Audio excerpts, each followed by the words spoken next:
बच्चों welcome to my YouTube channel. आज हम लोग पढ़ेंगे द नाउन जेंडर के बारे में। इससे पहले हम लोगों ने नाउन के बारे में पढ़ा था, countable, uncountable, abstract noun, collective noun. ये सारे नाउन के बाद हम नाउन जेंडर के बारे में पढ़ लेंगे कि जेंडर में नाउन कैसे फेमिनाइन और मैस्कुलाइन और कॉमन जेंडर और न्यूट्रल जेंडर होता है। तो बच्चों आइए चले देखते हैं पहले वाले से। तो सबसे पहले हम मैस्कुलाइन जेंडर पढ़ते हैं। मैस्कुलाइन जेंडर क्या होता है इसकी डेफिनेशन देख लेते हैं। A noun that denotes a male animal is said to be the masculine gender. मतलब ऐसा नाउन जो मेल को डिनोट करता है, फिर चाहे वो एनिमल हो या इंसान हो, उस नाउन को मैस्कुलाइन जेंडर कहते हैं। यहां पे लिखा हुआ ब्रैकेट में, gender comes from Latin genus. Gender जो है लैटिन भाषा के जीनस से आया है, काइंड और सॉर्ट। आइए देखते हैं एग्जाम्पल मैस्कुलाइन जेंडर के। मैन आदमी, हस्बैंड ये भी मेल होता है, डॉग कुत्ता ये भी मेल होता है, बुल बैल ये भी मेल होता है। तो ऐसे एनिमल या इंसान जो मेल होते हैं, पुरुष होते हैं, पुरुषवादी, वो मैस्कुलाइन जेंडर कहलाते हैं। जो पुल्लिंग होते हैं, आप लोगों ने हिंदी पढ़ा होगा, जो पुल्लिंग होते हैं वो मैस्कुलाइन जेंडर कहलाते हैं या पुल्लिंग कहलाते हैं। तो एग्जाम्पल में है man, husband, dog, bull etcetera. तो आपको समझ में आ गया होगा बच्चों मैस्कुलाइन जेंडर क्या है। अब हम पढ़ते हैं फेमिनाइन जेंडर। फेमिनाइन जेंडर यानी स्त्रीलिंग आप लोगों ने हिंदी में पढ़ा होगा। इसकी डेफिनेशन देख लेते हैं। A noun that denotes female animal is said to be the feminine gender. Hindi में मतलब जान लेते हैं। एक ऐसा नाउन जो फीमेल एनिमल को दर्शाता है वो फेमिनाइन जेंडर कहलाता है। फीमेल एनिमल हो या इंसान हो, ऐसा वर्ड वो फेमिनाइन जेंडर कहलाता है। इसका एग्जाम्पल देख लेते हैं बच्चों। वुमेन औरत, औरत एक फीमेल है। वाइफ, वाइफ भी क्या है, फीमेल है। बिच, बिच मिस होती है कुतिया, वो भी क्या है, फीमेल है। काऊ, काऊ मिस गाय, ये भी फीमेल है। तो ऐसे एनिमल या इंसान जो फीमेल हो उन्हें फेमिनाइन जेंडर या स्त्रीलिंग कहते हैं। तो बच्चों आप लोगों को पुल्लिंग और स्त्रीलिंग यानी मैस्कुलाइन जेंडर और फेमिनाइन जेंडर हमने पढ़ा दिया और समझ गए होंगे। मैस्कुलाइन जेंडर में वो आते हैं जो पुल्लिंग होते हैं, जैसे मैन, हस्बैंड, डॉग, बुल। और फेमिनाइन जेंडर में वो आते हैं जो स्त्रीलिंग होते हैं, जैसे वुमेन, वाइफ, बीच, काऊ। तो बच्चों अब इसके बाद तीसरा पढ़ लेते हैं कॉमन जेंडर के बारे में। तीसरा जेंडर क्या है, कॉमन जेंडर। इसकी डेफिनेशन देख लेते हैं। A noun that denotes either a male or a female is said to be of the common gender.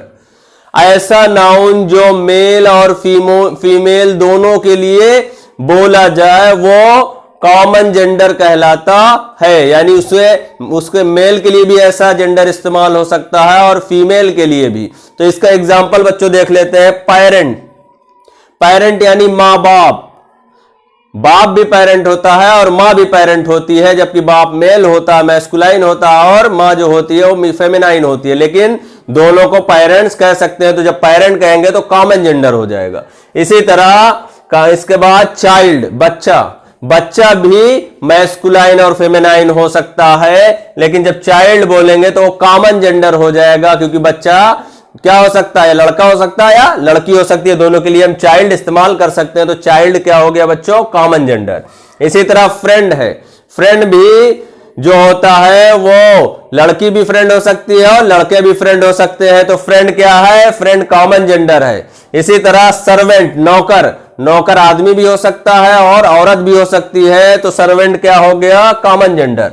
और थीफ, चोर, चोर औरत भी चोरी कर सकती है और आदमी भी चोरी कर सकता है। तो जो यहां पे थीफ इस्तेमाल हुआ है वर्ड, वो क्या है, कॉमन जेंडर है। तो बच्चों अब आप लोग समझ गए होंगे कॉमन जेंडर के बारे में। टीचर भी कॉमन जेंडर है, क्योंकि टीचर जो होता है वो आदमी भी टीचर हो सकता है और औरत भी टीचर हो सकती है, तो टीचर भी क्या है बच्चों, कॉमन जेंडर है। अब अगला देखते हैं न्यूटर जेंडर। इसकी डिफिनेशन देख लेते हैं। A noun that denotes a thing that is neither male nor female, that is thing without life, is said to be the neuter gender. बच्चों इसको हिंदी में समझ लेते हैं। ऐसा नाउन जो ना तो मेल होता है और ना फीमेल, यानी जो ना तो पुल्लिंग होता है ना ही स्त्रीलिंग होता है, वो न्यूटर जेंडर कहलाता है। That is thing without life, यानी जिसके अंदर कोई जान नहीं होती, जैसे उसके अंदर कोई जान नहीं होती, is said to be neuter gender, उसे न्यूटर जेंडर कहते हैं। एग्जाम्पल के तौर पे हम देख सकते हैं बुक, किताबें नाउन है लेकिन इसमें कोई जान नहीं है, तो यह कौन सा जेंडर है, न्यूटर जेंडर है। इसी तरह पेन है, रूम है, ट्री है, इन सब के अंदर कोई जान नहीं है लेकिन ये नाउन है, तो ये न्यूटन जेंडर कहलाएंगे। बच्चों इसके बाद अगला हम पढ़ लेते हैं। बच्चों अब हम लोग पढ़ते हैं द नाउन नंबर के बारे में। इससे पहले हम लोगों ने जेंडर के बारे में पढ़ा, अब नंबर के बारे में हम लोग पढ़ लेते हैं कि नाउन नंबर में कैसे होता है। तो सबसे पहले बच्चों हम लोग पढ़ेंगे सिंगुलर नंबर के बारे में। एक वचन, सिंगुलर नंबर मीन्स एक वचन, हिंदी में अब लोगों ने पढ़ा है, तो इसकी डेफिनेशन देख लेते हैं। A noun that denotes one person or thing is said to be the singular number, is said to be in the singular number. तो इसे हिंदी में समझ लेते हैं। A noun that denotes one person, ऐसा नाउन जो केवल एक व्यक्ति को डिनोट करता है, और थिंग या एक चीज को, एक वस्तु को डिनोट करता है, is said to be in the singular number. तो इससे क्या पता चलता है कि वो सिंगुलर नंबर में है या एक वचन में है। जैसे एग्जांपल देख लेते हैं बॉय, बॉय केवल एक लड़के के लिए इस्तेमाल किया गया है, गर्ल केवल एक लड़की के लिए इस्तेमाल किया गया, काऊ केवल एक गाय के लिए इस्तेमाल किया गया, बर्ड केवल एक पक्षी के लिए इस्तेमाल किया गया है, ट्री केवल एक पेड़ के लिए इस्तेमाल किया गया है, ऐसे बुक और पेन भी केवल एक बुक या एक पेन के लिए इस्तेमाल किया गया है। तो बच्चों हम लोग समझ गए सिंगुलर नंबर यानी किसी एक वस्तु या एक व्यक्ति के लिए जब इस्तेमाल होगा कोई वर्ड तो उसे सिंगुलर नंबर कहेंगे। ये सारे नाउन है लेकिन ये सिंगुलर नंबर नाउन कहलाएंगे।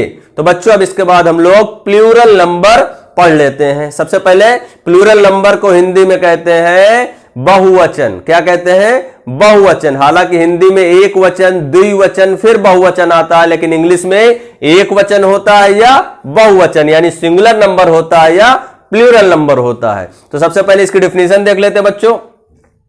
A noun that denotes more than one person or thing is said to be in the plural number।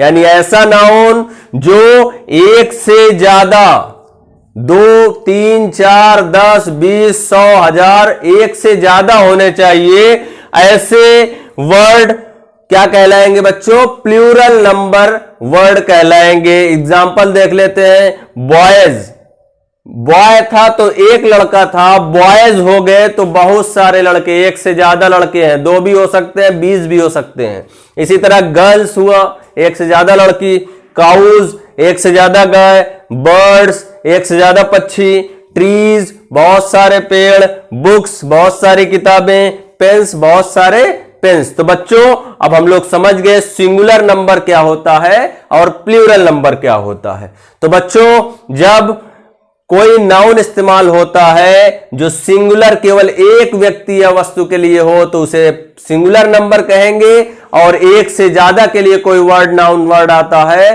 तो जिसमें एक से ज्यादा चीजें हो या एक से ज्यादा व्यक्ति हो तो उसे प्लूरल नंबर कहेंगे। तो बच्चों मेरा ये वीडियो आप लोगों को अच्छा लगा हो तो मेरे वीडियो को लाइक करें, शेयर करें और मेरे चैनल को सब्सक्राइब करें। धन्यवाद।